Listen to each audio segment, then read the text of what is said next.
Hi friends, ಇವತ್ತಿನ ವಿಡಿಯೋದಲ್ಲಿ ನಾವು ಶಿವಪಾರ್ವತಿ ವಿವಾಹವಾದ ಸ್ಥಳ ಎಂದು ಹೇಳಲಾಗುವ ಬೆಳಗಾವಿ ಜಿಲ್ಲೆ ಸವದತ್ತಿ ತಾಲೂಕಿನ ಸುಕ್ಷೇತ್ರ ಸೊಗಲದ ಬಗ್ಗೆ ಒಂದಿಷ್ಟು ಮಾಹಿತಿ ತಿಳಿಯೋಣ. ಈ ಕ್ಷೇತ್ರದಲ್ಲಿ ಸೋಮೇಶ್ವರ ದೇವಾಲಯವಿದ್ದು, ಈ ದೇವಾಲಯಕ್ಕೆ ಪೌರಾಣಿಕ ಹಿನ್ನೆಲೆ ಇದೆ. ಸೊಗಲ ಕ್ಷೇತ್ರ ತಲುಪುತ್ತಿದ್ದಂತೆ ಎಡಭಾಗದಲ್ಲಿ ಸುಂದರವಾದ ಸುಮಾರು 150 ಅಡಿ ಎತ್ತರದ ಜಲಪಾತ ನೋಡಬಹುದು.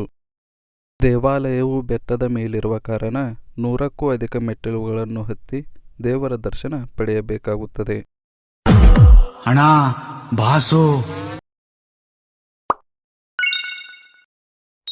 ಈ ಮೆಟ್ಟಿಲುಗಳನ್ನು ಹತ್ತುವ ಸಂದರ್ಭದಲ್ಲಿ ನಮಗೆ ಮೊದಲು ಕಾಣಸಿಗುವುದೇ ಶಿವಪಾರ್ವತಿಯರು ಎದುರಾಗಿ ಕುಳಿತಿರುವ ದೃಶ್ಯ.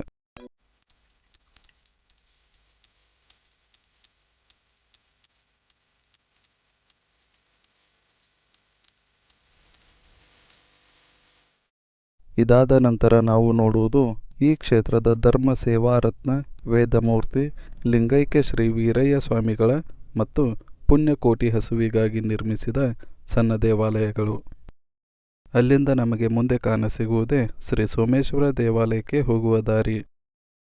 ಇದೇ ಸೋಮೇಶ್ವರ ದೇವಾಲಯ. ಪ್ರಸ್ತುತ ನಾವು ಹೋದಂತಹ ಸಂದರ್ಭದಲ್ಲಿ ಗರ್ಭಗುಡಿಯ ಜೀರ್ಣೋದ್ಧಾರ ಕೆಲಸಗಳು ಪ್ರಗತಿಯಲ್ಲಿದ್ದ ಕಾರಣ ದರ್ಶನ ಪಡೆಯಲು ಸಾಧ್ಯವಾಗಲಿಲ್ಲ.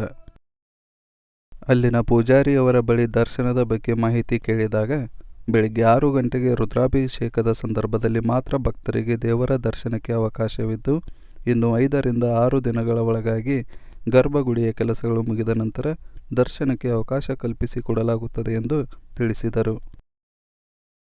ಇನ್ನು ಸೋಮೇಶ್ವರ ದೇವಾಲಯದ ಇತಿಹಾಸ ತಿಳಿಯುವುದಾದರೆ, ಈ ಸೊಗಲ ಸೋಮೇಶ್ವರ ದೇವಾಲಯವನ್ನು ರಾಷ್ಟ್ರಕೂಟರ ಕಾಲಾವಧಿಯಲ್ಲಿ ನಿರ್ಮಿಸಲಾಗಿದ್ದು ಎಂದು ಇಲ್ಲಿ ದೊರೆತ ಚಾಲುಕ್ಯರ ಶಾಸನದ ಪ್ರಕಾರ ರಾವಣನ ಅನುಚರರಾದ ಮಾಲಿ ಮತ್ತು ಸುಮಾಲಿ ಎಂಬ ಶಿವಭಕ್ತರು ಇಲ್ಲಿ ಸೋಮೇಶ್ವರ ಶಿವಲಿಂಗವನ್ನು ಸ್ಥಾಪಿಸಿದ್ದರು ಎಂದು ಉಲ್ಲೇಖಗಳಿವೆ.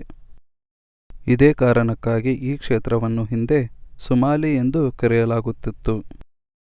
ನಂತರದಲ್ಲಿ ಸುಗೋಲ ಎಂಬ ಮುನಿ ಈ ಕ್ಷೇತ್ರದಲ್ಲಿ ತಪಸ್ಸು ಆಚರಿಸಿದ್ದ ಕಾರಣ ನಂತರ ಈ ಕ್ಷೇತ್ರವನ್ನು ಸುಗೋಲ ಎಂದು ಕರೆಯಲಾಯಿತು. ಹೀಗೆ ಪೌರಾಣಿಕ ಮತ್ತು ಐತಿಹಾಸಿಕ ಹಿನ್ನೆಲೆ ಹೊಂದಿದ ಈ ಸ್ಥಳದಲ್ಲಿಯೇ ಪಾರ್ವತೀ ದೇವಿಯು ಉಗ್ರ ತಪಸ್ಸು ಆಚರಿಸಿ ಶಿವನನ್ನು ವಿವಾಹವಾದಳು ಎಂದು ಈ ಭಾಗದ ಜನರ ನಂಬಿಕೆಯಾಗಿದೆ. ಇದಕ್ಕೆ ಸಾಕ್ಷಿ ಎಂಬಂತೆ ಇಲ್ಲಿ ಶಿವಪಾರ್ವತಿಯರ ವಿವಾಹಕ್ಕಾಗಿ ನಿರ್ಮಿಸಲಾದ ಕಲ್ಯಾಣ ಮಂಟಪ ಮತ್ತು ಶಿವಪಾರ್ವತಿಯರು ಬಾಸಿಂಗ ಕಟ್ಟಿಕೊಂಡು ನವ ವಿವಾಹಿತರ ರೂಪದಲ್ಲಿರುವ ವಿಗ್ರಹಗಳು ನಮಗೆ ಕಾಣಸಿಗುತ್ತವೆ. ಇದು ಇತ್ತೀಚೆಗೆ ನಿರ್ಮಿಸಲಾದ ವಿಗ್ರಹಗಳು. ಇದಕ್ಕೂ ಮುಂಚೆ 100 ವರ್ಷಗಳ ಹಿಂದೆಯೇ ಕೆತ್ತಲಾದ ಶಿವಪಾರ್ವತಿಯ ವಿಗ್ರಹಗಳನ್ನು ನಾವು ಇಲ್ಲಿ ನೋಡಬಹುದಾಗಿದೆ. ಹೀಗೆ ಶಿವಪಾರ್ವತಿಯರು ನವ ವಿವಾಹಿತರಂತೆ ಕಂಗೊಳಿಸುವ ಕೆತ್ತನೆಗಳು ಮತ್ತು ಮೂರ್ತಿಗಳು ದೇಶದ ಯಾವುದೇ ಭಾಗದಲ್ಲಿ ನಮಗೆ ನೋಡಲು ಕಾಣಸಿಗುವುದಿಲ್ಲ. ಹೀಗೆ ಹಲವಾರು ವಿಶೇಷತೆಗಳಿಗೆ ಹೆಸರುವಾಸಿಯಾದ ಶ್ರೀ ಕ್ಷೇತ್ರ ಸೋಮೇಶ್ವರ ಜಾತ್ರೆಯು ಪ್ರತಿ ವರ್ಷ ಬರುವ ಹೋಳಿ ಹುಣ್ಣಿಮೆಗಿಂತ ಮೊದಲು ಬರುವ ಸೋಮವಾರದಂದು ಆರಂಭವಾಗುತ್ತದೆ. ಜಾತ್ರೆಯಲ್ಲಿ ಶಿವಪಾರ್ವತಿಯರ ವಿವಾಹ ಕಾರ್ಯಕ್ರಮಗಳು ಸಹ ಜರುಗುತ್ತವೆ. ಈ ಸಂದರ್ಭದಲ್ಲಿ ಲಗ್ನ ದೋಷವಿದ್ದವರು ಇಲ್ಲಿ ದೇವರ ದರ್ಶನ ಪಡೆದು ಕೈಗೆ ಕಂಕಣ ಕಟ್ಟಿಕೊಂಡರೆ ಮುಂದಿನ 2 ವರ್ಷಗಳ ಒಳಗಾಗಿ ವಿವಾಹವಾಗುತ್ತದೆ ಎಂಬುದು ಇಲ್ಲಿ ಬರುವ ಭಕ್ತರ ನಂಬಿಕೆಯಾಗಿದೆ.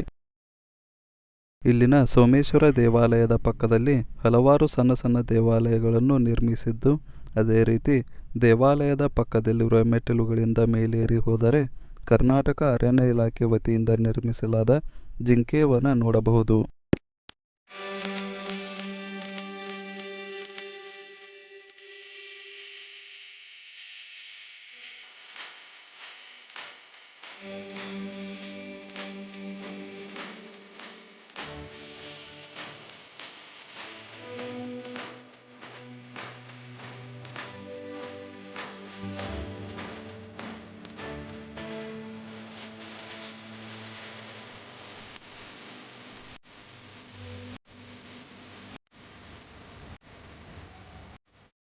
ಹೀಗೆ ಪೌರಾಣಿಕ, ಐತಿಹಾಸಿಕ ಮತ್ತು ಹಲವಾರು ವಿಶೇಷತೆಗಳನ್ನು ಒಳಗೊಂಡ ಈ ಕ್ಷೇತ್ರವು ರಜಾ ದಿನಗಳಲ್ಲಿ ಇಲ್ಲಿನ ಸುಂದರವಾದ ಪ್ರಕೃತಿ ಸೊಬಗನ್ನು ನೋಡಲು ಉತ್ತಮವಾದ ಸ್ಥಳವಾಗಿದೆ.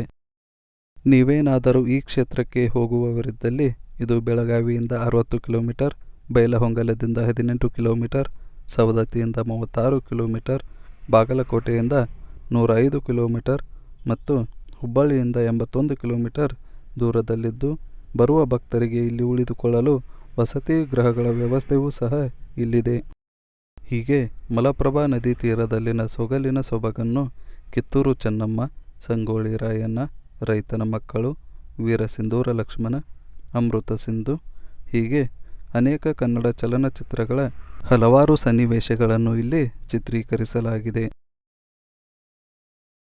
ಇದಿಷ್ಟು ಶಿವಪಾರ್ವತಿಯರು ವಿವಾಹವಾದ ಸ್ಥಳ ಎಂದು ಹೇಳಲಾಗುವ ಸುಕ್ಷೇತ್ರ ಸೊಗಲಿನ ಮಾಹಿತಿ.